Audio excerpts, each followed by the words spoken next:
The same policemen, the same security agents who are expected to protect lives and properties, who are expected to protect its citizens, are the same one who have now turned themselves into kidnappers, and they are kidnapping their own citizens and collecting ransom, because that is what I can liken this to. Because if you're abducting people and extorting money from them up to the tune of 151.5 million naira, that one a ransom, or that one is not bail, or should we say that is a bail? That one, we should call it a ransom. That is what it is. Abducting innocent Nigerians and extorting money from them. That is what our policemen are now doing.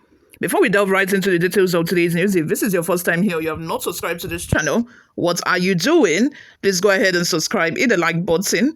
That way we are encouraged to keep giving you more reliable and authentic news. And also, YouTube will be able to recommend this video to other YouTube viewers all around the world. Lastly, please leave your opinions in the comment section below. 4 inspectors of the Nigerian police force have been accused of forcibly abducting and extorting the sum of 151.5 million naira from a Nigerian citizen, Mr. Segun Okubajo, who was visiting from abroad. The allegations are contained in a detailed petition dated May 2nd, 2025, and addressed to the Inspector General of Police, Dr. Kayode Egbetokun. The petition was filed by Senior Advocate of Nigeria's son, Professor Yemi Oke, on behalf of the victim's father, Mr. Kehinde Okubajo. According to the petition, the 4-officer AP Mohammed Yusuf, number 229655, AP Ojoche Nemi Jubri, number 227141, AP Rizama Ruben, number 318195, and AP Usopowo John, number 318172, violently stormed Segun Okubanjo's Lagos apartment on October 9, 2024, armed with heavy weapons. The officers reportedly disabled CCTV cameras, seized Okubanjo's phones, and whisked him away in handcuffs and leg chained to the 4th CID office in Abuja, where he was held incommunicado. The family alleges that the arrest was illegal and orchestrated without any formal complaints or existing criminal allegation. The petition claims that 2 known police informants, identified as Oladipo Ibrahim and Shedrack Luka, collaborated with the officers to frame Mr. Okubajo for the sole purpose of extortion. The duo capitalized on Segun Okubajo's visit to Nigeria to orchestrate a framed-up, imaginary allegation without any complaints, with the sole aim of criminally extorting and depriving him of a very huge sum of money, the petition reads.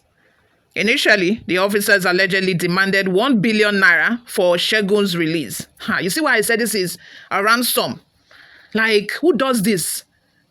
Police officer, 1 billion. Where do you want him to get? Hey, Jesus. Hey, Chineke, I fear. Anyway, moving on. However, the family said they were coerced into paying 151.5 million naira after negotiations. They were even negotiating. So it's obvious that this is not even a bail. This is not even a bail, because how can a bail be 1 billion naira? A case that has not been taken to court. It wasn't even charged to court. These are policemen negotiating with families. If you want to be in kidnapping business, let's know that you are kidnapping full-time. Which one is going into people's house and just, taking them and start demanding money from their family? 1 billion K. I'm very sure that the 1 billion they mentioned was just to evaluate and know how much the family truly has. Because obviously they know that this is not a politician. It's not like it's Elon Musk or Dangote. Even Dangote said before you go ask him for 1 billion, you would think twice. So I think, this was just a ploy for them to, evaluate and just gauge how much this family can beat it to. Then they will know that, okay, this is what they are worth. Hey, now what? Moving on. The sum was reportedly raised through loans, personal savings and contributions from friends and cooperative societies. After his release, Segun Okubajo reportedly fled abroad, fearing for his life. The petition claims that since the incident, the officers have continued to issue threats to the victim and his family, warning them not to seek legal redress or expose the matter publicly, because they know what they have done. They know what they have done. These officers should be dealt with, serious dealing with. In a startling development, the petition also alleges that a significant portion of the extorted funds was handed over to the retired Deputy Inspector General of Police. Wow. Sylvester Abiodun Alabi. Wow. A whole Deputy Inspector General of Police is even in on the matter, and he collected his share. Wow. The legal team representing the Okubajo family noted that multiple petitions had been submitted since November 2024, but no significant action had been taken by police authorities. The most recent petition calls for an urgent and thorough investigation, immediate refund of extorted funds, and disciplinary measures against the involved officers. We request that the Inspector General of Police take immediate and urgent steps to investigate the matter and ensure the full refund of 151.5 million naira and protect Mr. Okubajo and his family from further threats, the petition states. It further warns that failure to act within 14 days will lead to legal action against the Nigerian police force, the presidency, the Police Service Commission, the Ministry of Police Affairs, and other relevant authorities.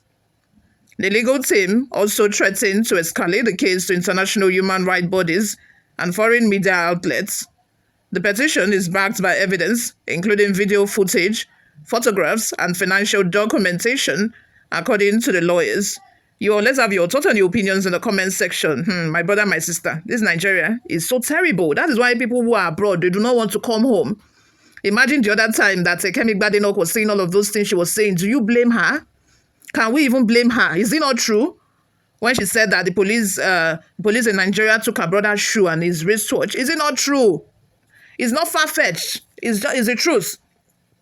Look at police officers acting like kidnappers. They're acting like criminals. The same people that ought to protect us from criminals are the ones that are acting like criminals. You can imagine.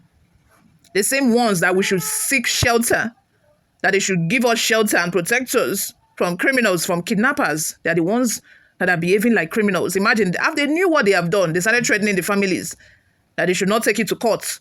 They should not do this. How can you ask them for 1 billion naira? How? It's obviously not a bill. They knew what they were doing. They just wanted to extort the family because maybe an insider had told them that, this man just came from abroad. He just landed. According to the family, they even mentioned the police officers who gave the other police officer who came to abduct him the information.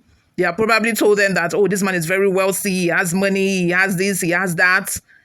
Hey, we are running away from criminals, we are running away from insecurity.